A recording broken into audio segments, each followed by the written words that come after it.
Tuwan-tuwa naman yung mababae. To your husband. Eh, ikaw na naman ang wife ah. Wife na wife. Ito. Tuwa na ka. Si Primo daw, si Primo. Nakangiti na naman tayo lahat dahil sarap. Sumildo na naman tayo. Lalo ngayon ang Hong Kong, maganda ang ano ng Hong Kong, plano. Talagang i-increase ang tayo. Yung mga lingkod lang ng Diyos. Tumas yung kamay ng lingkod ng Diyos. Thumbs up dyan sa live stream. Kung ayaw nyo, hindi kayo pagpapalain. Hallelujah. Dahil ang pagpapalain lang yung mga anak ng Diyos. Amen. Yung hindi anak ng Diyos, makakainin lang. Pero malabo siya pagpalain. Hanggat di siya sumusurrender sa Panginoon. Kasi ang Diyos lang ang may-ari ng buhay natin. Amen. At ngayon po, ang pamagat po nating topic ngayon ay the greatest mistake we can make. Yan. Noong linggo, anong pamagat? Three Crossover. crossover and three Akala ko realities. overcross. Overpass. Crossover, yung topic ng Sunday. Mapakaganda mga kapatid ng topic ng Sunday. Talagang dami nanood. Maging sa live, biro mo, Biyernes na, nag-increase pa yung live ko. Nanonood pa rin sila. Maabot ng 500 yung nanonood. Uy, Glory to God. na kaya. 1 million Ah? na. 1,000,000 na. 1 million na. Milyon? Oo, bakit 500 lang kasi? Million na. Oo. Yung nugligo? Oo, million. Oo. I-claim ka naman. Oh, sa akin nga, nung Merkulis, 5 million na eh. Oo. Pero bawal ang sinungaling ha? Oo. I-claim mo yung dapat yung mas mataas. Oo, grabe talaga, oo. Talagang ang tindi ng live natin ngayon. Ang tindi ng live natin ngayon, kaya ito nagpapalakas sa akin pag ako medyo naghihina sa katawan. Sabi ng Panginoon, mag-aral ka. Kasi marami akong inuutosan na manood sa iyo, pero hindi mo sila kilala. Ayan, 7 up. Pero di mo alam na gumagaling na sila sa kanilang karamdaman. Pero hindi ko sila kilala. Oo, grabe talaga nanonood ngayon ng mga live natin. Bagamat pinagdadamutan tayo ni Mita, pero kasi si Mita naman kasi hindi tayo sumusunod sa kanyang instruction eh. Kaya hindi tayo binibigyan ni Mita ng blessing, pero si Lord nagbibigay sa atin ng blessing. Okay, mag-isip po kayo mga kapatid, basahin natin yung text natin sa Numbers chapter 32 verse 23. Hiramin ko muna yung mga taingan nyo sa loob ng 30 minutes ha. Huwag muna kayo magkwentuhan. Dahil pag nagkwentuhan kayo, matutulad tayo sa mga kultong church. Dahil ang kultong church, wala nang ginawa kundi magdaldalan. Pagkatapos ng service, wala naman nalalaman. Sayang yung ating pagpapagod. Kaya matataka tayo, yung sweldo natin, wala naman nangyayari sa ating employer. Samantalang kung pupukus tayo ngayon, makikinig tayo sa salita ng Diyos. Kasi hindi naman akong papikingin nyo salita ng Diyos Amen. Oh, kayong daldalan kayo, magsiwi na lang kayo. Kayong mga nanonood, i-cross nyo na lang yon yung kayong mga nanonood na para bang nanonood lang kayo dahil sa akin, pinapanood niyo ako dahil kalbo ako o yung mukha ko, umalis na lang kayo dyan sa live ko kung kayo yung ganyan. Pero kung manonood kayo at unawain yung salita ng Diyos, pagpapalain kayo ng Panginoon, gusto yun. Pero kung kayo manonood dahil sa akin, dahil lang sa aking itsura, dahil sa aking pananalita, huwag na kayo manood. Kasi ang gusto ko dito, ang mag-glorify, hindi ako, ang Diyos. Dahil kapag ang Diyos ang nag-glorify, tuwang-tuwa ang Diyos, at tayong lahat ay pagpapalain. Pero kung hindi tayo nakakonsentrate sa ating gagawin, that is the greatest mistake we can make. Iyan ang ating pinaka-greatest mistake nating ginagawa.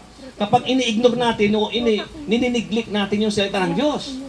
Kasi ang salita ng Diyos ay banal. Di ba ang salita ng Diyos in John chapter 1 verse 1, in the beginning was the Word, and the Word was with God. At hindi pwedeng binabastos ang salita ng Diyos. Kasi kapag nagsalita ng Diyos, kita nyo sa Africa, pag nagsalita ng Diyos, itinataas na nila mga bag, ang wallet, dahil sinasala nila ang blessing. Hindi yung dada ng dada, daldalan. Kaya hindi tayo lumalago dahil tayo po ay hindi natin inuunawa yung gusto ng Diyos. Kaya sabi nga dito mga kapatid, bibihira yung return be preach na tungkol sa mistake or sin. Sabi nila, kapag ang isang pastor ay nagpipreach ng rapture o sin o kasalanan, kulto yun. Kulto yun. Bakit? Kasi ang kailangan talaga ng Diyos ay yung ipaliwanag yung lumayo sa kasalanan ng tao at kailangan alamin nila na talagang babalik ang Diyos at kukunin tayo. Yan totoong aral mga kapatid. Hindi yung puro lang blessing, puro lang, magbigay ka, siksikli ka, babalik sa'yo, pagagaling ka ng Diyos. Hindi ganun. Ang pag-aaral mga kapatid, disiplina yung tao na hindi magkasala. Dahil ang kasalanan ay galit na galit ang Diyos dyan. Dahil pag ikaw nagkasala, ibig sabihin, ikaw nakay-iba pa rin. Nakay ano pa pala sa Old Testament. Okay, tumahimik muna tayo mga kapatid. Pagkatapos ito, magkakainan tayo sa physical.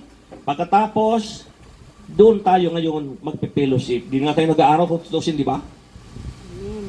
Di na nag-aaral ng Bible study. Kung tutusin, gusto ko nga, pagkatapos ng kainan natin sa tanghalian, aral tayo ng Bible eh. Pinagbibigyan ko na kayo. Pero itong sa akin ngayon, na talagang salita ng Diyos, ay huwag niyong binabastos. Lalo kayong manandyan dyan sa live stream. Huwag niyong binabastos ang salita ng Diyos. Kung talaga manood ka, hindi yung magchichika lang ng attendance, dahil galit ang Diyos yan. Hindi ko alam yun, pero alam ng Diyos yan. Kaya ayaw ko yung ganun eh. Gusto ko kung talaga manonood ka talaga sa akin, may natutunan ka. Kasi pinagpaguran ko ito eh. Ang tagal kong pinagpaguran ng pag-aaral ng salita ng Diyos. Dito nga ako napilay eh. Kaya nga dagdag sa akin, pinilayan niya ako para hindi ako makahayo sa pag-aaral ng salita ng Diyos. Iyon ang mali ni Satanas. Bakit? Kasi mayroong live stream. Ganun yon. So sabi dito mga kapatid, sa ating pag-aaral, the greatest mistake we can make, text po natin ay sa bilang, sa Numbers chapter 32, verse 23. Ngunit kung hindi ninyo tutok din ang inyong salita, ito'y malaking kasalanan sa Kanya at tiyak na pagbabayaran ninyo ito. Manalangin tayo. Panginoon, salamat po sa mensahe ibibigay po sa amin. Tulungan mo po yung Panginoon, bigyan mo kami ng kalakasan na maunawaan po namin to. Without you, we can do nothing, Lord. Tulungan mo kami na hindi po masayang aming pagpapago dito, Panginoon. Napakainit po ngayong panahon na ito at malalayo pong pinanggalingan ng ating mga kapatid na kung saan talagang tutuusin, doon na lang sila sa park, sa kanila, doon na lang sila sa central, sa mga aircon ng mga mall, doon na lang sila dapat nag-stay. Pero Lord, pupunta pa rin siya dito dahil talagang kailangan kanila, Panginoon. Dito po ang tunay na salita ng Diyos na kung saan kahit anong layo nito, dito po sa lugar na ito, Panginoon, kung saan sa border na kami ng China, pero dumating pa rin sila at pumunta pa rin alang-alang sa iyong salita, Panginoon. Kaya nais po namin hilingin sa iyo na harangin mo po ang gawa ng kaaway. Ang mga hadlang, ang mga doubt, alisin mo ito, Panginoon. Tunay nga, O Diyos, Panginoon, na ikaw lamang ang Diyos na tumawag sa amin. Ikaw nagpadala sa amin dito. Ang layo nilalakad namin, wala na pong sakyan dito. Pero nakakarating pa rin sila, Panginoon. Maraming salamat po sa kabutihan mo sa amin, sapagkat kung wala ka, wala kayong magagawa. At kung hindi nang dahil sa iyo, hindi sila pupunta rito. Kaya huwag mo po, Panginoon, pahintulutan na masayang po ang kanyang pakikinig sa pangalan ni Jesus. Maraming salamat, Panginoon. Maraming dalangin. To God be the glory. In Jesus' might we pray. Amen. Amen. Huwag siya po na kayo mga kapatid. Huwag muna kayong magkakalabitan. Ayan nyo muna yung sweldo nyo na ibigay sa Sunday. Pizza una pa lang ngayon. Alam kong hindi pa yung sweldo ngayon. At ito mga kapatid, yung ating topic ngayon ay napakahalaga talaga.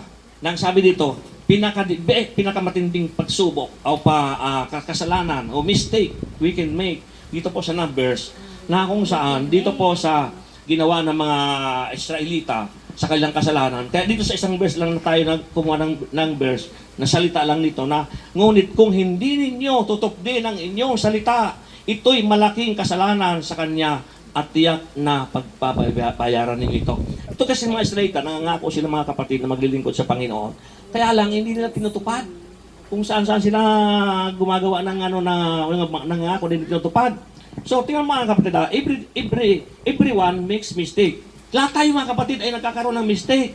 Nakakasala tayo. Walang malinis dito, kahit kayo mga nandiyan sa live stream. Amen. Mga nanonood, kahit saan kayong lugar ngayon, kahit saan bansa kayo, walang malinis dito. Lahat tayo ay makasalanan. Lahat tayo ay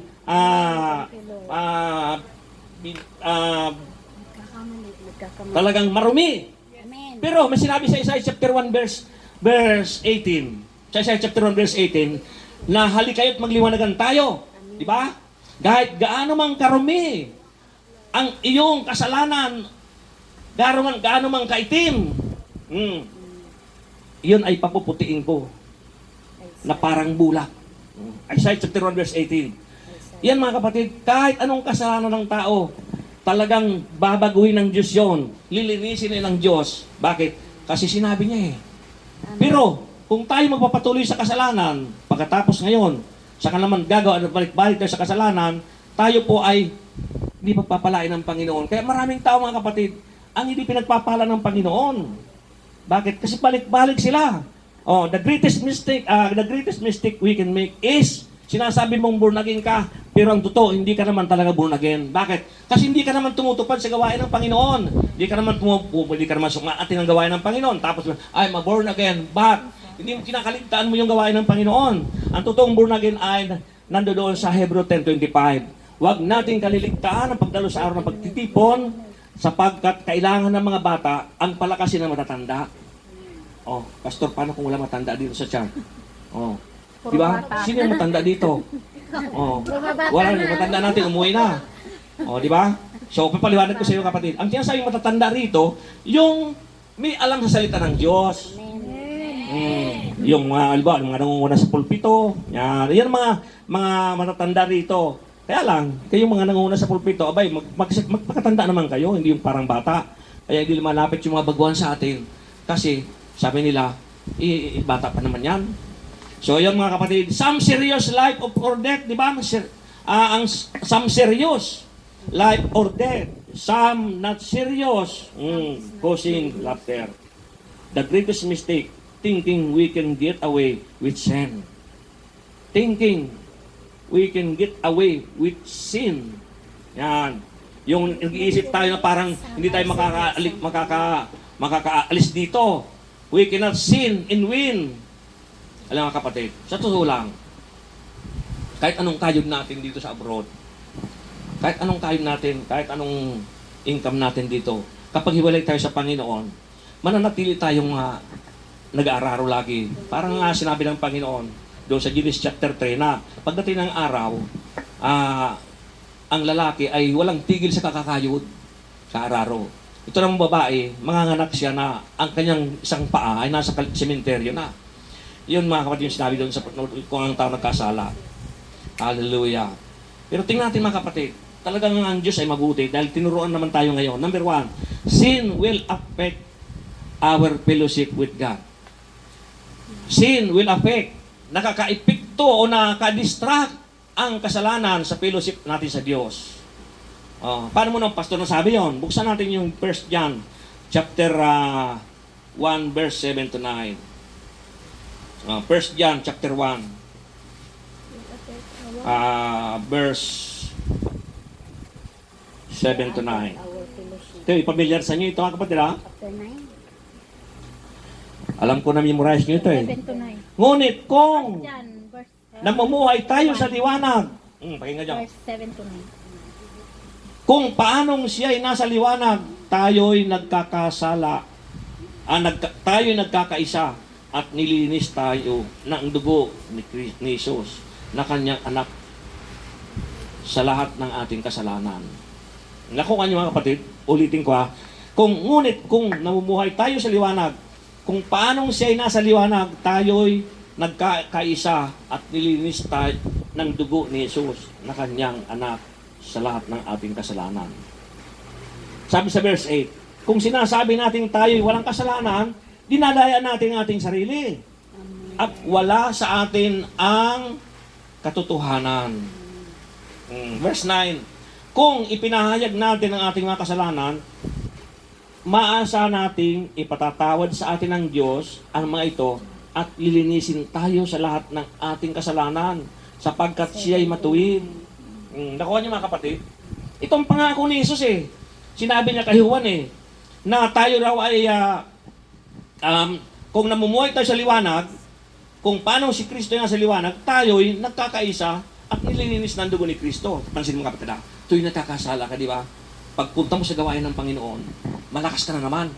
Takari ka ng salita ng Diyos, malakas ka na naman. Bakit sabi dito sa verse 8? Ang sabi sa verse 8, sabi dito, verse 7, tayo'y nagkakaisa at nilinis ng dugo ni Jesus na kanyang anak sa lahat ng ating kasalanan. Di ba? Ano sabi? Kung tayo na namumuhay sa liwanag, kaya pansin mo kapatid, kapag tayo nagkakasala, kinukonvict tayo ng Holy Spirit eh. Hindi na pansin yun? Ang hirap matulog. Di ba? Tapos parang, ano gagawin ko? Balisa. Mapapalo naman ako nito.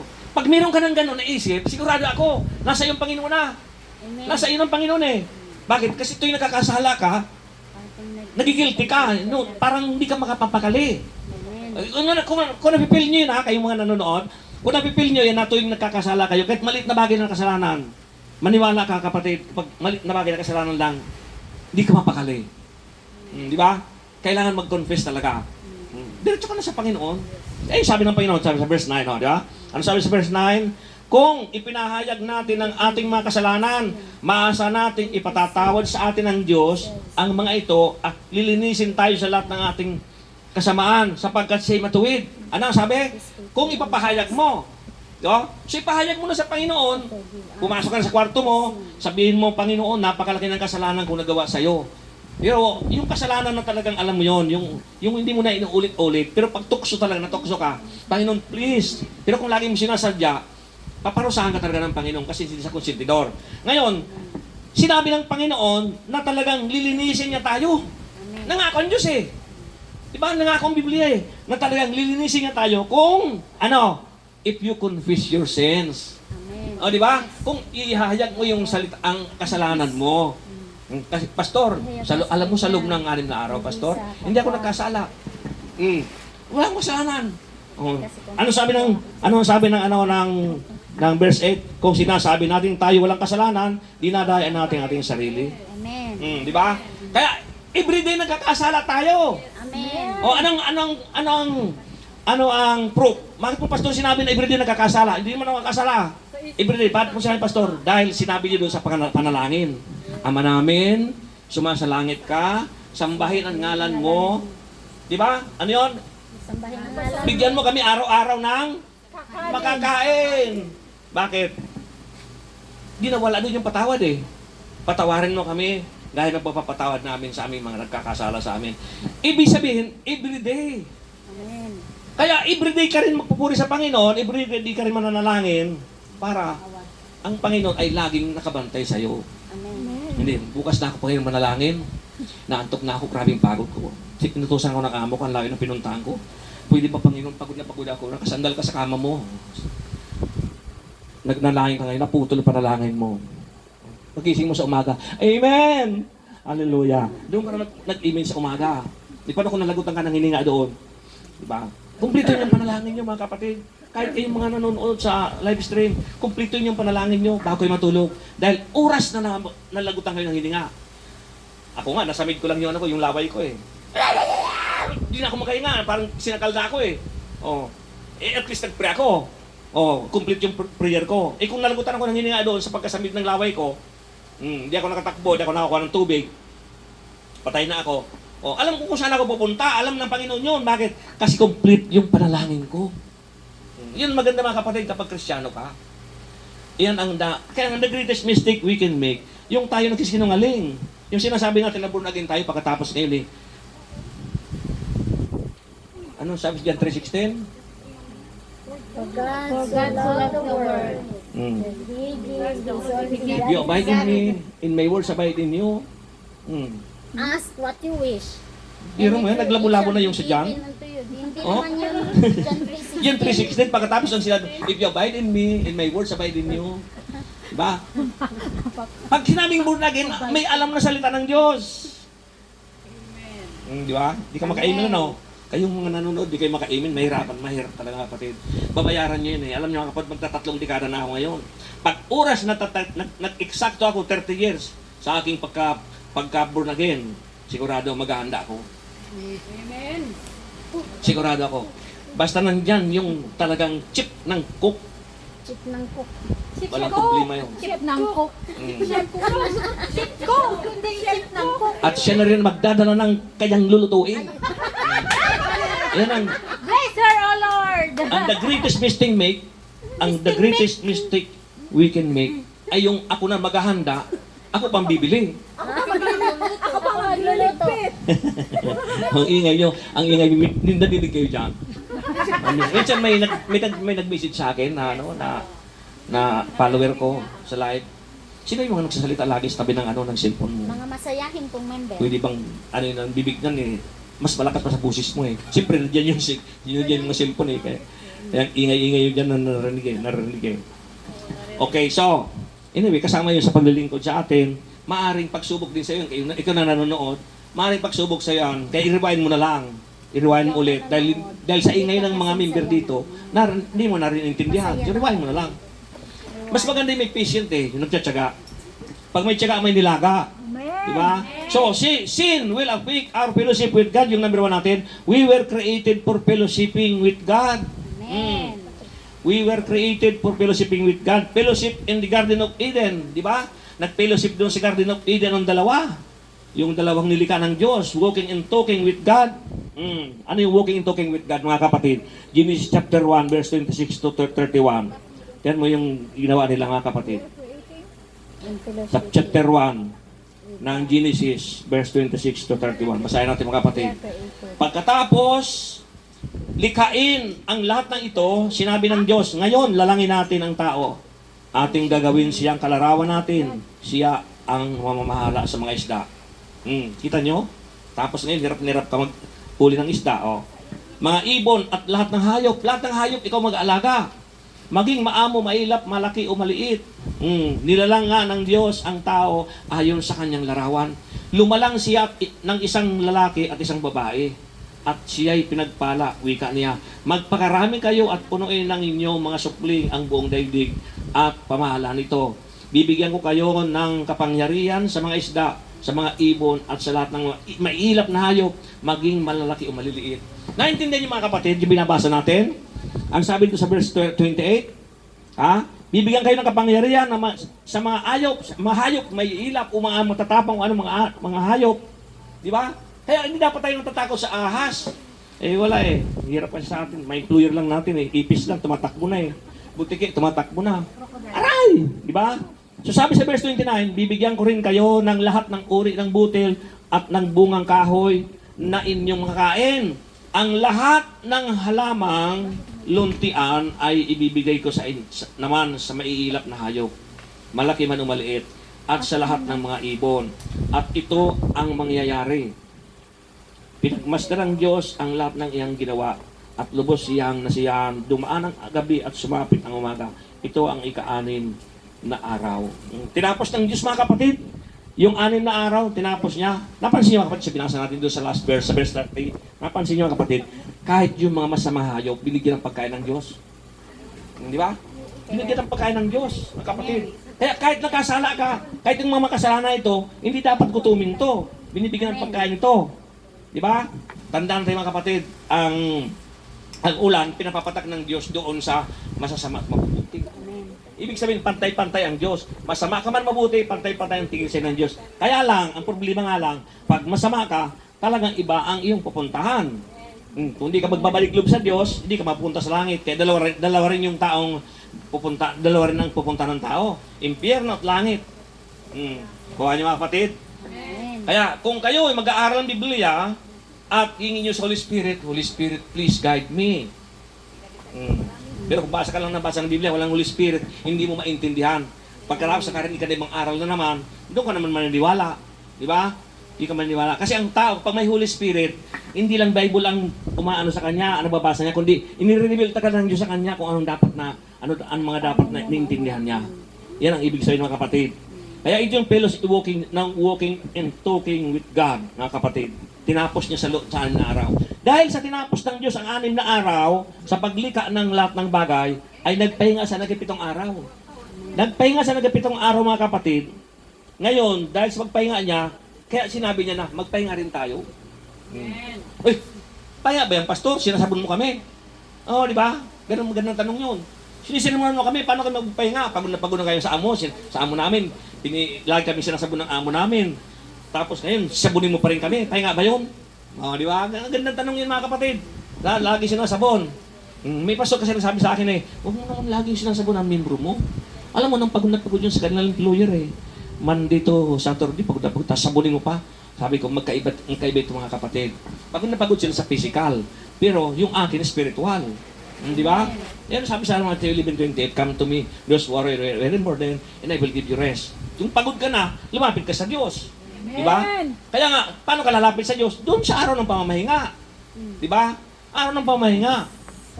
Pupunta ka doon. So sabi dito mga kapatid, sa ating pag-aaral, sin broke that fellowship. Doon sa Genesis chapter 3, sinira ng kasalanan ang fellowship ng Diyos at ng iba't Adan. Di ba sinira, mga kapatid? Paano sinira ng kasalanan ang fellowship nila sa Genesis chapter 3? Paano sinira? Di ba? Alam niyo na yun, like ko sinisermon yun eh. Yung sinira niya, yung lumapit si Ahas. Lumapit si Ahas kay Iba. Tinokso si Iba. Di ba? Pinasinungalingan niya. Na hindi totoo.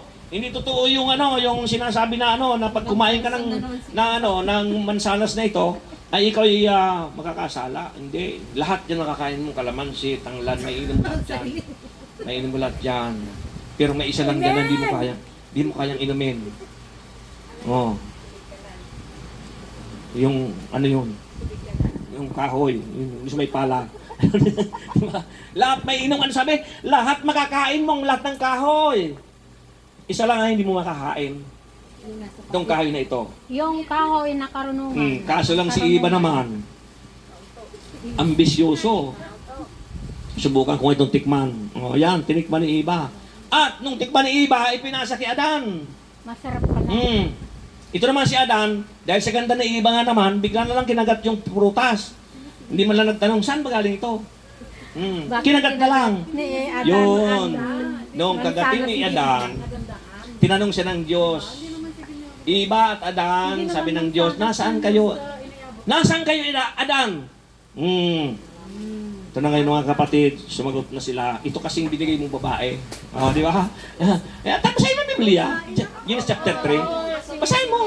Akala mo na sinungaling ako na ito kasing babae. Di ba? Sino sinisi ni Adan? Yung babae. Ikaw kasi, ba't ka nagbigay ng babae sa akin? Di ba? Pag nagkakasala tayo, ito kasing tukso na ito eh. Di ba? Kaya bago kayo matokso, pag nakita ka ng gwapong-gwapo, nanunokso sa'yo, foreigner, ang bango-bango. Tapos ikaw may asawa sa Pilipinas.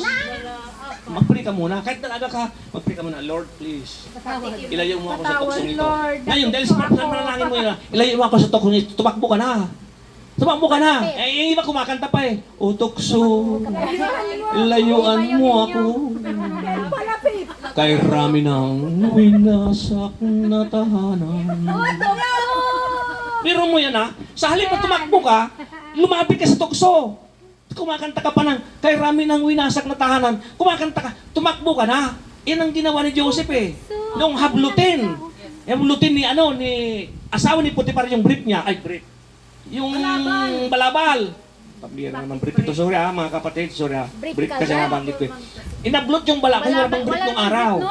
Naablot yung balabal. Nung mahablot yung balabal, nahawakan ni asawa ni Potiphar yung kanyang balabal. O, tolya na lang sabihin natin, yung kanto ng tolya. Tumakbo si Joseph, wala nang saplot. Imagine niyo kung ano itsura ni Joseph nung tumakbo. Dahil inagawa niya ng balabal. Diba? Kasi nang uli ng demonyo, di mo pansin makatid. Sinungaling ang demonyo. Nung dumating ngayon si Potiphar, nagsumbo yung asawa. Iyan kasi ang ibinigay mo sa akin. Yung lalaki na yan. Pero sa loob niya, nasa isip niya, ang gwapo kasi niya, machong-macho, kamukha ni Richard Gomez. Bakit puro Richard Gomez? So, Gabi Concepcion, ang kumutest niya. Di ba? Anong nangyari mga kapatid? Ano nangyari? Ano sabi ni Potiphar? Pambihira ka talaga. Pinagkatiwalaan pa naman kita dito. Bakit pati asawa ko pinakialaman mo? Si Joseph naman, dahil siyempre, ganun gawin nyo. Pag binabintangan kayo, ganun gawin nyo. Huwag kayong maingay. Sabi niyo, Lord, alam ko naman, Lord, ang ginawa ko talaga, ang totoo, ang katotohanan. Alam ko naman, Lord, katotohanan. Kinulong pa rin siya. Ano sabi nung kinulong na siya, pinakulong na siya ng asawa ni Potiphar, lalo. Mayroon naman na nanaginip sa kulungan. Sabi niya, nanaginip ako, gusto kong may translate ito, interpret ito. Na-interpret ni Joseph ang panaginip. Pati hari, nagpa-interpret na rin kay Joseph. Di ba? Sino si Joseph? Domestic helper. Di ba? Anong nangyari kapatid? Nakulong siya. Pero may purpose ang Panginoon kung bakit ka nakakulong. Saan ka nakakulong? Sa kasalanan, hindi sa kulungan. O, di ba? Romans 8:28. In all things, God works altogether for good for those who love Him according to His purpose. Si Joseph, mahal niya ang Diyos. Mahal niya ang Diyos. Mahal ni Joseph ang Diyos. Hindi nagsalita si Joseph, bakit ako inulog sa balon? Pagkatapos, bakit ako inagawa ng balabal? Hindi naman talaga ako nagkasala. Talagang may takot ako sa Diyos. Tapos ngayon, makakulong na naman ako. O, anong purpose sa Panginoon? Dahil si Joseph gagamitin ng Panginoon na magkakaroon ng 10 years na tagutom doon sa Israel at si Joseph yung gagawing hari. O, di ba? Naging hari siya? Si Joseph. Have a purpose. Iyon ang maling ginawa ng mga Israelita. Mga Ehipto pa, mga Ehipto pala, mga Ehipto. All things are. Hallelujah. Kaya kapatid, All things are yung kasalanan, sumisira iyan mga kapatid ng pagkakaibigan all din. things work together Sin affects the children of God. for, Mm. for those who love Him. For those Brings anxiety, lack of assurance. Psalm 32. Basahin natin kapatid, Psalm 32. Sa awit, chapter 32, verse 3 to 4. Sabi po dito sa 3 to 4, noong hindi ko pa naipapahayag yaring kasalanan, sa buong maghapon ako'y nananangis sa matinding lumbay. Sa araw at gabi, bigat ng kamay mo ang naramdaman. Ano pat wala nang nalalabi akong lakas sa katawan, hamog at kaparis na dagling na tuyo sa sikat ng araw. Hanggang pur lang yung mga kapatid. Sabi daw ni David, nung si David nagkasala, natukso si David, parang wala na siyang lakas, yung parang gulong-gulong buhay niya. Kaya nabanggit ni David, yung dito sa verse 3 ng chapter 32, noong hindi ko pa naipapahayag yaring kasalanan. Kaya kapatid, kaya kung nanood kapag may kasalanan ka, hindi mo na i-confess yun, at hindi mo na nahihinging tawad sa Panginoon, dadalhin mo yung kahit saan ka nagpupunta, maguguluhan ka. Kaya marami na accidenting bus, di ba? Ay baka masakyan, minsan nakabangga siya, sinasabi na lang na nakainom, o ano. Pero totoo, yung isip niya ginugulo ng demonyo. Tapos nakabangga siya ngayon ng sakyan. Nakamotor, bigla na na-accident, namamatay. Hindi naman mamamatayin kung mati ng isip mo eh. Bakit ka mo? Ang araw ka ng driving eh. Kaya ka nag-drive eh. Di ba? Bakit ka nang babangga? O, di ba? So anong isip mo? Dahil meron kang problema sa isip mo. Sa buong maghapon, ako'y nananangis sa matinding lumbay. Biro mo yan, no? Maghapon kang nananangis. Sa matinding lumbay. Sa araw at gabi. Bigat ng kamay mo ang naramdaman ko. Napakahirap mga kapatid. Experience ko yun mga kapatid eh. Yung ganun eh. Yung pala, nararamdaman ko na ako pala gusto tawagin talaga ng Panginoon. Kung ikaw talaga gusto ng Panginoon na iligtas ng Panginoon, tawagin ka ng Panginoon, hindi ka para tahimikin ng Panginoon eh. Pero pag hindi ka tinawag ng Panginoon, hayaan ka ng Panginoon doon sa, magmadyong ka na lang, punta ka sa Macau, magsugal ka na lang dyan, sige, every Sunday doon ka na sa Macau. Ganun yun. Pag hindi ka tinawag ng Panginoon. Pero pag may kuling ka sa Panginoon, hindi ka para tahimikin ng Panginoon. Dahil ka niyang guguluhin. Guguluhin ka lagi.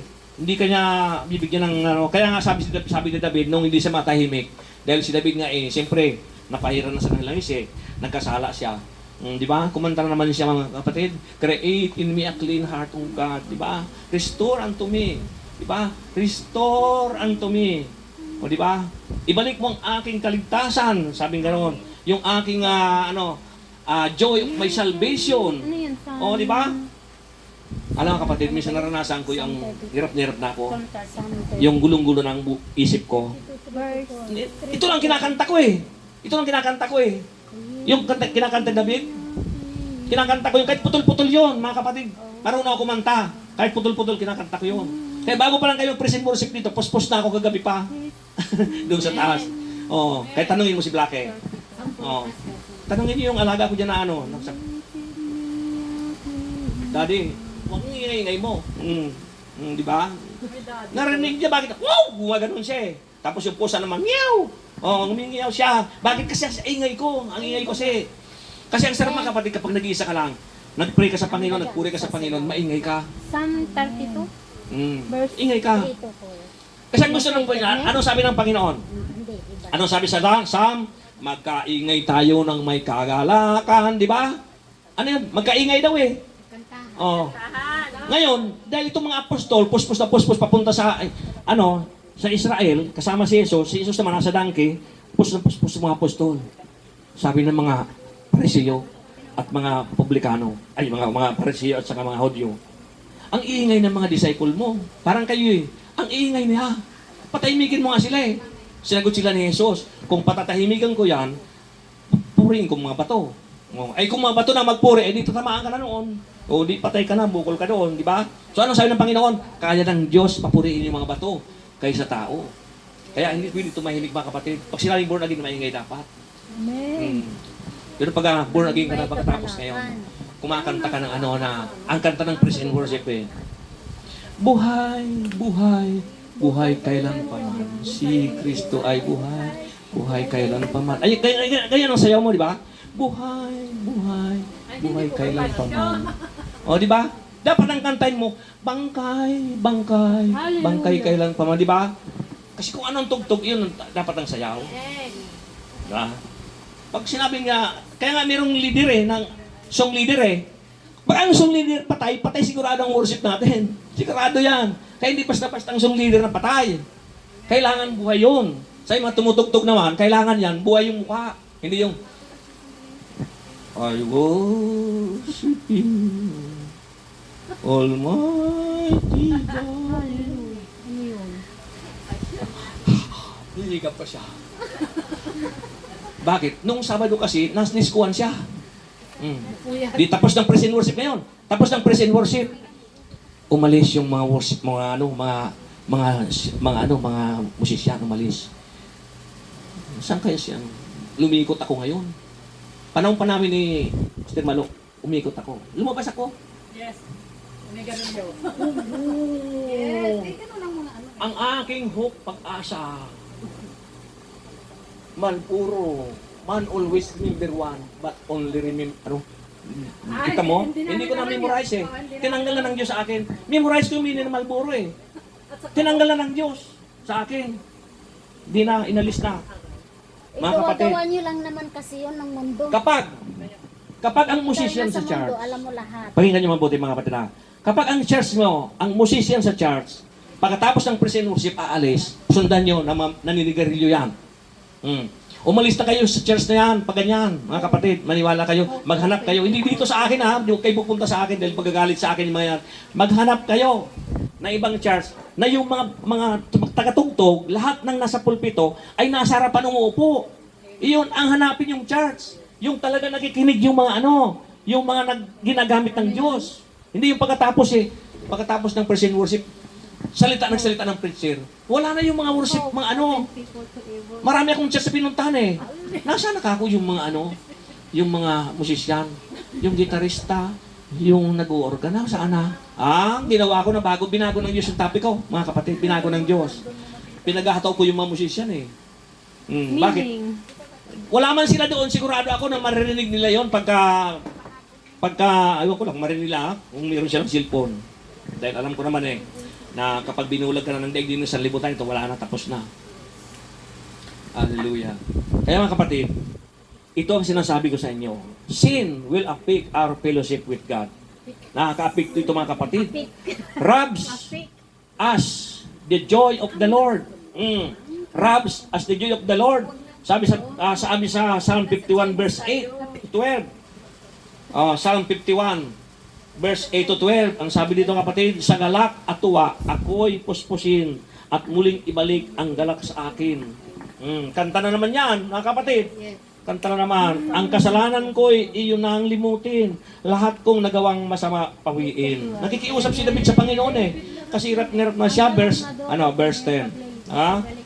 Isang pusong tapat ang sa akin, likhain. Bigyan mo o Diyos na bagong damdamin. Diba yan, kinanta nyo kanina yun? Yung pusong tapat. Sa iyong harapan, huwag akong alisin. Ang espiritu mo ang paghariin, ang galak na dulot ng iyong pagliligtas, ibalik at ako ay gawing mong tapat. Kita mga kapatid, na panalangin David. Diba? Kung ikaw nahihirapan, ang hirap na hirap ka manalangin, ang Holy Spirit ang luluhog sa'yo. Ano mo luluhog? Ang Holy Spirit ang tututuro sa'yo. Buksan mo yung Psalm. Buksan mo yung Psalm. Nagkasakit ako noon, grabing hirap ng buhay ko. Yung tangkaso, isang buwan akong nagkasakit. Trangkaso, tubig lang iniinom ko. Alam mo kung anong ginawa ko? Sam lang ako, sa Sam lang. Yung panalangin ng lalaking may sakit, natakbuhan ko. Mga kapatid, binasa ko lang ng binasa yon. Panalangin ng lalaking may sakit. Binasa ko lang ng binasa. Hindi ako nagsalita ng ibang panalangin, kundi iyan lang binasa ko. Yan ang gawin nyo din dapat, mga kapatid. Kasi kung hindi kayo marunong manalangin, sa Bible, nandiyan ang panalangin lahat sa awit. Sa Bible. Ito yung mga kapatid, hindi kayo pabayaan ng Panginoon. Tandaan nyo yan. Wala pang pinabayaan. Sabi ng David, wala pang pinabayaan o naging hampas lupa o nagutom na lingkod ng Diyos. Natapat. Diba? Sabi nila, mahirap ako sa daga. Diba? Nakita ka namang daga na maghirap. Daga ako rito, taba-taba hindi nagugutom ang daga. May talagang style ng mga mahirap pa. Ay, pastor, mahirap pa sa daga. Mahirap pa daw sa daga. Saan ka nakita ang daga na mahirap? Sarap-sarap ng buhay ng daga dito Ang daga hindi nagugutom yan. May utak yan Alam nga ng daga kung huliin ko siya Alam niya nandiyan naman si amo. Keep our prayers from being answered. Ano yon? Psalm 66 verse 18. Basahin natin ang verse 18 ng Psalm 66. Sabi dito mga kapatid, kung sa kasalanan ako'y magtutuloy, di ako diringgin itong Panginoon. Diba? Keep our prayers from being answered. Sinabi na namin mga kapatid, na kung sa kasalanan ako'y magtutuloy, di ako diringgin nitong Panginoon. Hallelujah. Sin afflicts the children of God. Brings anxiety, lack of assurance. Yung binasa natin kanina pala yung mga kapatid. Okay, sin is serious. Napaka-serious mga kapatid ito. Yung sin mga kapatid. Only the death of Christ could atone for sin. Consider how serious when you are tempered. Pagka iningian ka ng pamilya mo ng pera,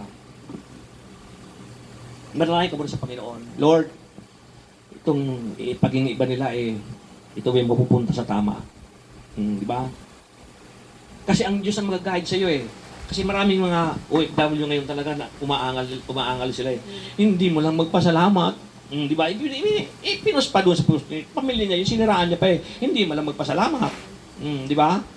Kaya kailangan panalangin natin lahat yung mga kapatid para hindi tayo nagkakasala. Number 2, sin will afflict the family. Number 2, yung number 1 natin, sin will afflict our fellowship with God. And number 2, sin will afflict the family. Romans 14:7.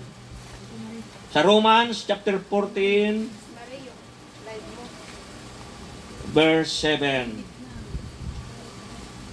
Romans 14:11. Sabi dito, walang sino man sa atin ang nabubuhay o namamatay sa kanyang sariling lamang. Lamang. 14:7. Tama ba itong verse ko? Ayun, Romans chapter 14 verse 7. Walang sino man sa atin ang nabubuhay o namamatay sa kanyang sariling lamang. Yan. Wala daw na namamatay sa sariling lamang. We never reap the consequences of sin alone. Our loved ones suffer because of our sins. Nakuha niyo mga kapatid? Yung mga loved ones natin nagsasuffering din dahil sa ating kasalanan. Tika pastor, bakit naman mga damay kami dito? Malayo naman kami sa kanila Diba? Pero sinabi dito mga sa pinag-aaral natin, na sabi niya dito, our loved ones suffer because of our sins. The sins of Adam and Eve affected all of their descendants. So, naalala nyo? Nakukuha nyo ibig sabihin? Yung pagkakasala ni Adam at saka ni Eva ay naapektuhan lahat tayo. Dahil sa naapektuhan tayong lahat mga kapatid, ay gumawa ang paraan ng Panginoon. Paano kaya ito? Puro na kasalanan ng mga tao. Yung ginawa ng Panginoon dahil sa pagkasala ni Adam at Eva, pinaguna ulit yung yung sa panahon ni Noah. Pinalunod lahat ng tao. Patay na. Pero wala nangyari. Patay na yung mga tao, ilan lang naligtas. So, yung nilikha ng Diyos, kunti na lang yung nabubuhay. Kunti na lang, ano lang yung Noah, pamilya lang. So, namamatay yung mga tao. Paano kaya ito? So, Dumami ang kasalanan ng tao. Yung lalaki ayaw na sa babae. Yung babae ayaw na sa lalaki. Doon sa Sodoma at Gomora. Oh, pinatay na naman ng Diyos. Nung patay ng Diyos yung mga tao doon, isang pamilya naman naligtas. Si ano lang, si Lot lang sa kanyang pamilya niya. So nag-iisip ang Diyos, bakit kaya paano ito? Lagi namamatay yung mga tao. Sige, gumawa ulit siya ng paraan. Pag-ibig ng Diyos. Ginawa, pinatay niya sa asipre, sa apoy, sa unang tubig. So gumawa ulit siya ng paraan tungkol kay Ninibe, kay Jonas. O, nagsisi ang mga tao ngayon, mga kapatid. Nagsisi na. Pero wala wala pa rin.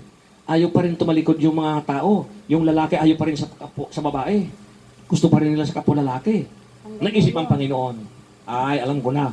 Para hindi sila mamatay, ako na lang Na lang ang gagawa. magkakatawang tao. O, di ba? Siya na nagkatawang tao. Si Jesus na lang ang ipinadala. Kaya yung mga baklatong boy, mayroon silang kaligtasan. Naniwala ba kayo? Amen. Meron silang kaligtasan. Amen. Kung sila'y hihingi ng tawad sa Panginoon, magbabalik loob siya sa Panginoon, meron silang kaligtasan. Amen. Di ba? Di ba iskanda nga lang ang ayaw? Talang naninindigan siya. Basta ako. Di ba? Ganon siya. Kaya mga kapatid, dito sa ating pag-aaral, ang Diyos lang talaga nakakaalam na kapag ikaw ay lumapit sa Diyos, kahit anong kasalanan mo, maliligtas ka. Amen. Sabihin mo yan sa pamilya mo. Amen. Sabihin mo yan sa mga kamag-anak mo na talagang ayaw talaga magbago, na talagang hanggang ngayon tatlo asawa. Sa bungero. Pero, Nagnanakaw. Di ba? Nangihila ng kalabaw sa gabi. Di ba? Delikado yun mga kapatid. So sabihin nyo yan. Sabi ng Panginoon, kayong mga naglilingkod sa Panginoon, kayo nakakaalam ng katotohanan, kayo magsabi sa kanila. Pag oras na pinabayaan nyo sila, mananagot kayo. Kaya tayong mga naglilingkod sa Panginoon, kayo nanonood lang kayo? Akala nyo hindi kayo mahalaga sa Diyos?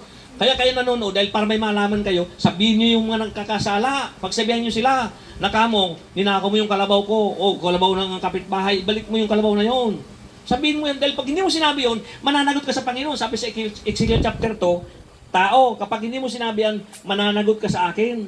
Pero pag sinabi mo na, at nagnanakaw pa rin siya, hindi ka na mananagot. Bakit? Sinabi mo na Ako may pananagutan pa ba sa inyo? Wala. Bakit? Sinasabi ko na ito Magalit ka man sa akin na hindi. Sinabi ko Lord, sinabi ko Lord Hindi ba?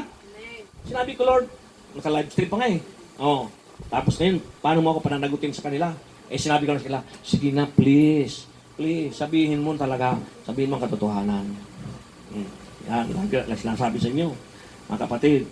So, loved ones, mga kapatid, the sins of Adam and Eve affected to their descendants. Naapektuhan, mga kapatid. David's sin caused his child death. Di ba? Yung kasalanan ni David ay namatay ang kanyang anak. Unang anak ni David namatay. 2 Samuel 12:14.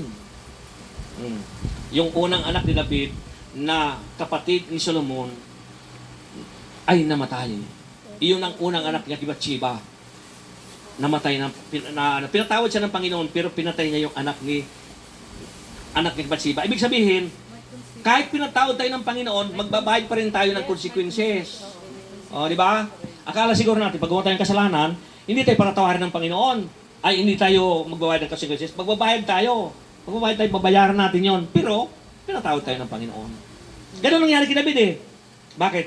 Pinatawad niya si David ng Panginoon, pero pinatay ng Diyos yung kanyang unang anak. Nagdamit siya ng sako. Grabing niya, grabing niya. Yung ginawa ni David, pagsisisi. 12:14. Kaya, bawat kasalanan, may consequences. Amen. Pero kung ano man ang ipinataw siya ng Diyos sa consequences, tiisin mo yon. At sigurado ako, pag natiis mo yon, magpo-forward ka sa Panginoon. Amen. Magkakaroon ka ng spiritual growth. Amen. Bakit? Humingi na nga ng tawad, pinatawad na, pagkatapos ngayon, paparusahan pa. Ba't ganun? Di ba? Tinanong mo na naman yung sarili mo. Di ba? Sabihin mo sa Panginoon, sa Bible. Tanong ka sa Bible. Sabihin mo, kung ayaw mo sa Google, magtanong ka sa Google. Ako bang may problema ako? Magtanong ko sa Google.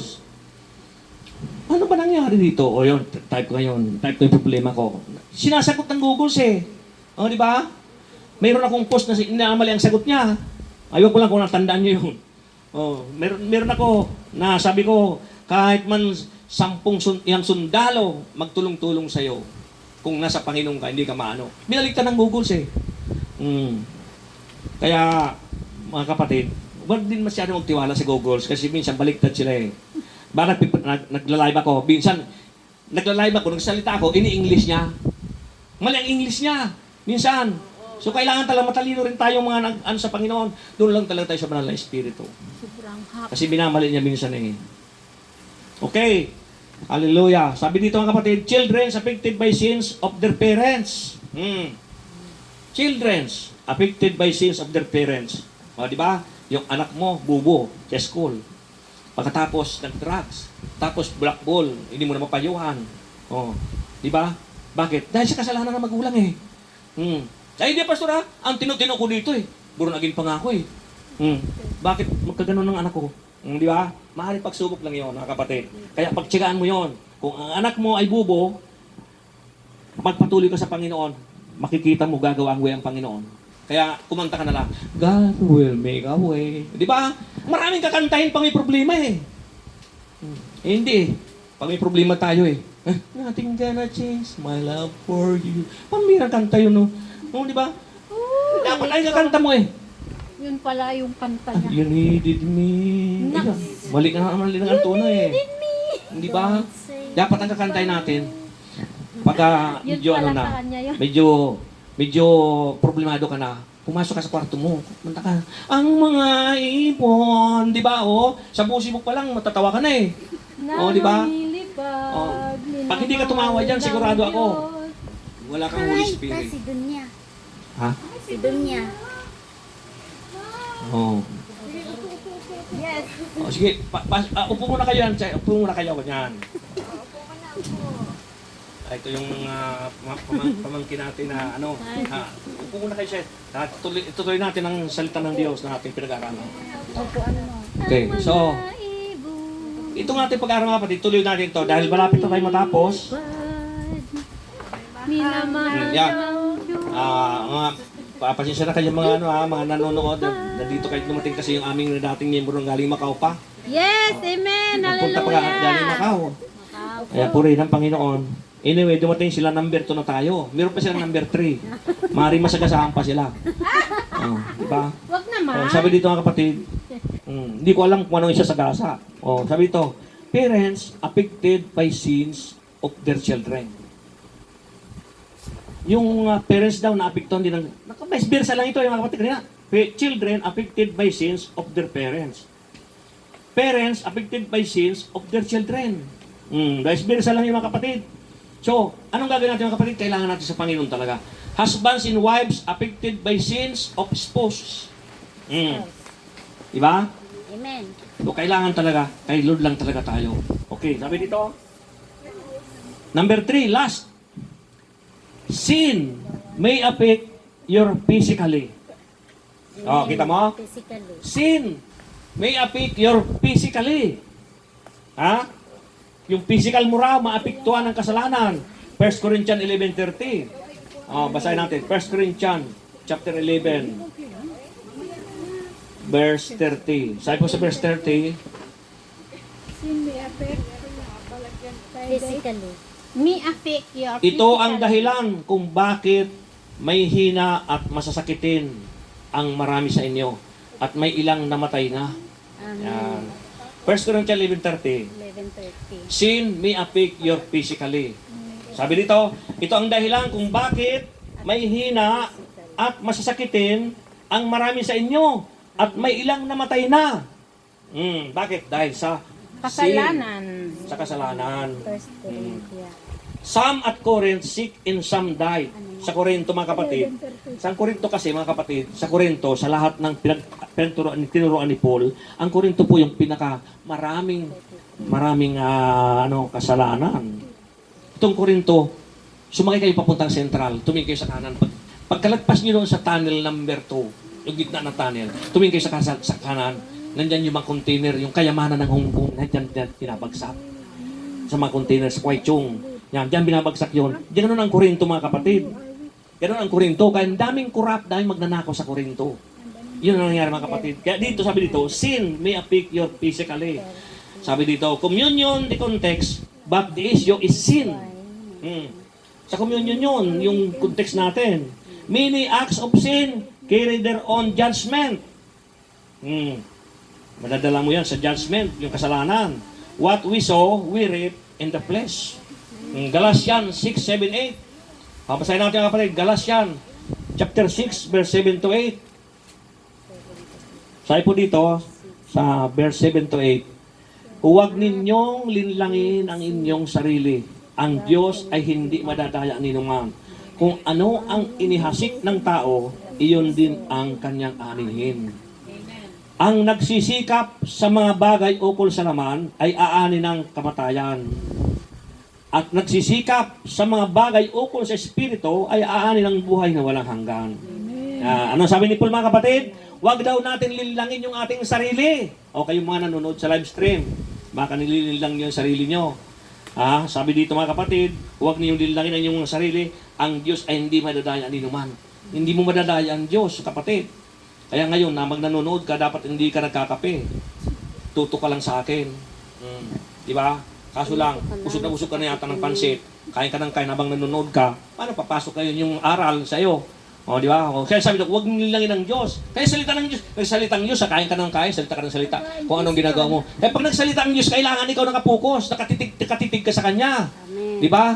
Anong sabi ng Biblia sa Romans 12:2? Basahin natin ang kapatid. Sa Romans chapter 12. Verse 2. Huwag kayong umayon sa mundong ito. Ay, hindi, mali pala. Hebrew 12 pa. Hebrew 12 pala, Hebrew. Yan. Namali tayo. Pasensya na kayong mga bagong tinga. Wala pa tayong ano dito. Di ba? Napansin niyo yung mga church ngayon. Di ba? Hindi na kailangan magbukas ng Biblia. Di ba? Hindi nagbubukas. Pero hindi nyo alam mga kapatid. Ito ang kinilulugdan ng Diyos. Bakit? Original ito. Huwag kayong umayon. Diba? Original ito eh. Hindi ko naman pinagbabawalan silang ganun. Yan, siyempre social sila eh. May air conditioner ninyo nila. Ang binyo natin, dahon lang ating takip. Di ba? Anong sabi sa Hebrew 12:2? Ituon natin ang ating paningin kay Jesus na siyang pinagmulan ng ating pananampalataya at siya ang nagpapasakdal nito. Dahil sa kagalakang naghihintay sa Kanya, hindi niya ikinahiya ang mamatay sa krus. Ba? Ano sabi? Ituon. Ibig sabihin, pag nagsalita ang pastor, ituon mo yung focus mo, ituon mo yung pakikinig mo, yung pagkaunawa mo sa salita ng Diyos. Pagpapalain ka ng Panginoon.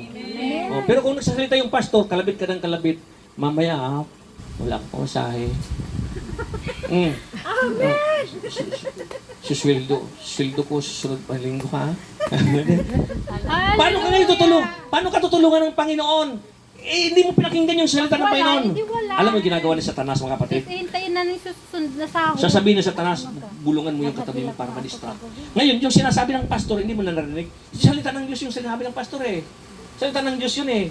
Kaya nga sabi, ituon. Pag sinabing ituon, ipukus. Amen. Ipukus mo. Hindi lang sa door to door na pukus. Kundi ipukus mo talaga. Para pa hindi mawala yung door to door mo, hindi ka nag-aalala. I-focus mo tapos listen. Ha? I-focus mo. Pukus, Tapos mga kapatid. i-send. Pukus tayo mga kapatid sa Panginoon. Tapos, Ituon natin. I-fret muna. I-fret. oo. Ano mga number tayo? Pray mo. Listen. Ha? Number 3 na yun, pastor. Ano pala ito? Ang dami pala ito. Alas 3 pa natapos ito. Oo, kahit Naku, baka matapon na. Baka hindi makamulis dito ka makahuli ito. Hindi na tapusin to eh. Hallelujah. Mas Grabe maganda talaga, yung mga kapatid. Ang haba pala ng topic natin. Last na pala number 4. May number 4 pala, number 4. Sin will affect you forever. Yan. Forever yun eh. Ang sin. Apektado ka forever. Romans 6:23. Lapit tayo matapos. Huwag kayo mag-alala mga kapatid. Di kayo magugutom dito. Sa salita ng Diyos. Sa physical, siguradong gutom kayo. Walang nagluto eh. First Sunday kasi ngayon, walang nagluto. Hallelujah. Romans 6:23. Tabusog sa spiritual. Tanungin mo, Sister Ginilin, hindi nagluluto yung papresan dito sa Admiralty. The wages of sin Di ba? is death. Tubig lang, okay na. Romans 6:23. Gift of Sapagkat kamatayan ang kabayaran ng kasalanan, ngunit kaloob ng Diyos ay buhay na walang hanggan sa pamagitan ni Kristo Jesus na ating Panginoon. Di ba? Ano? Apektado forever. Unbelievers must face their sins in judgment. apektado forever, but Makinig ka kapatid, kayo nanonood. you have eternal Bakit ka nanonood? Pero unbeliever ka naman ha? Hindi ka naman nanonood, hindi ka naman born again nanonood ka, pero unbeliever ka. Ito ang sinabi dito mga kapatid sa Hebrews chapter 9 verse 27. Unbelievers must face their sins in judgment. After that judgment. Di ba? Ikaw na nanonood na unbeliever. Maghanap ka na ng church dyan sa lugar nyo. Maghanap ka na. Maghanap ka na may pastor. Sige na, punta ka na doon sa church na yun. Maghanap ka, magsaliksi ka. Ano mo sa Facebook mo, maghanap ka na. Para meron kang local church. Kasi ang sabi dito, after death judgment. So Hebrew 9:27, pagka namatay ka na, judgment na. Di ba? 9. So, kailangan, kasi hindi ka makakalayo sa kasalanan Alam mo kapatid, hanggat hindi ka tumatanggap kay Kristo, hanggat hindi ka nagbabalik loob sa Diyos, hindi ka makakalayo sa kasalanan. Hindi mawawalang kasalanan. Ang tukso lagi nandyan, maniwala ka. Kaya kailangan mo talaga tumanggap sa Diyos. Pag tumanggap ka sa Panginoon, at nasa Panginoon ka na, tiyak ng kasalanan, may iwasan mo. Pero kung wala ka sa Panginoon, hindi mo maiwasan ang kasalanan, maniwala ka sa akin. Hindi mo iwasan yan. Ganyan ako noong araw mga kapatid, hindi ko maiwasan ang kasalanan. Pero nung si Jesus lang aking kasama, naiiwasan ko yun. Bakit? Kasi ang Diyos ang may proteksyon sa atin. Amen. So, sin affects service and cost Christians reward. May reward niyan mga kapatid. Pag sabi dito, sin affects service and cost Christian rewards, Revelation 3:11. Basahin natin, pahayag. Revelation chapter 3. Verse 11, yung Bible natin, masisira na yung Bible natin, di pa rin tayo nakakabili ng ano bang tawag ng Sister Nel? Yung ganun. Projector. Ha? Projector. Hindi, projector yun. PowerPoint. PowerPoint. Oo. PowerPoint. Hindi mo lang sira ng Bible ko, di pa tayo nakakabili ng ganun. Baka naman Meron tayo naman dati. Baka bibili na tayo ngayon dahil marami na tayo ngayon Pagbibigay na kayo ng pambili. Walang sumagot. Ayaw nila magbigay. Amen! Kailangan pa rin yan ng computer, pastor. Mayaman ang sumagot. Mayaman ang sumagot. Okay. So, Revelation 3:11. Itong reverse mga kapatid. Basahin natin mga kapatid. Para maintindihan natin na mabuti ito. 3:11. Sabi dito, sa verse 11, darating ako sa lalong madaling panahon. Ingatan mo ang mga katangiang nasa iyo upang hindi maagaw ni numan ang iyong korona. Yan, sinabi ng Panginoong Hesus kay Juan na darating siya sa lalo sa madaling panahon. Ingatan mo ang mga katangiang nasa iyo upang hindi maagaw ni numan ang iyong korona. Ano yung katangian mga kapatid? Yung naririnig mong salita ng Diyos mula nung ikaw ipanganak na muli sa Panginoon, yung narinig mo, ingatan mo yun. Huwag mong pakawalan. Huwag mong pakawalan yun. Dahil pag iyan ang pinakawalan mo, babalik ka na naman doon sama-sama. Hallelujah. So, ano sabi ng kapatid? Good news, sins can be forgiven. Amen. Diba? Yung binasa natin kanina sa Isaiah. Sa Isaiah chapter 1 verse 18, diba? Na kahit gaano mang karami ang iyong kasalanan, papuputiin kita. Diba? Kasing puti ng busilak. Sa kaputian. Yung sabi sa Isaiah chapter 11. Christ died for our sins. Di ba? Namatay si Kristo dahil sa ating kasalanan. 1 Corinthians 15:3-4. Yan, malapit tayo matapos. Dahil tapos na tayo sa verse number 4. Basahin pa natin ito mga kapatid. 1 Corinthians chapter 15 verse 3-4. Sabi dito, sapagkat ibinigay ko sa inyo itong pinakamahalagang aral na tinanggap ko rin. Si Kristo'y namatay dahil sa ating mga kasalanan. Bilang katuparan ng nasasaad sa kasulatan. Iniibig siya at muling nabuhay sa ikatlong araw. Ayon din sa kasulatan. At siya'y napakita kay Pedro sa 12. Ba? Amen. Lumagpas tayo hanggang 4 lang pala. So the blood of Christ cleanses from sin. Yung binasa natin sa text kanina, ayan, sa 1 John 1:7-9, yung dugo ni Kristo ay naglilinis ng ating kasalanan. Amen. Di ba? Diba kaya pag nanangin kayo, pag kayo matulog sa umaga, sabihin nyo, Lord, please cover me with your precious blood. Pag sinabi mo yun na, please cover me with your precious blood, paglabas mo sa bahay mo, hindi mo na kailangan kung ano nang isipin mo.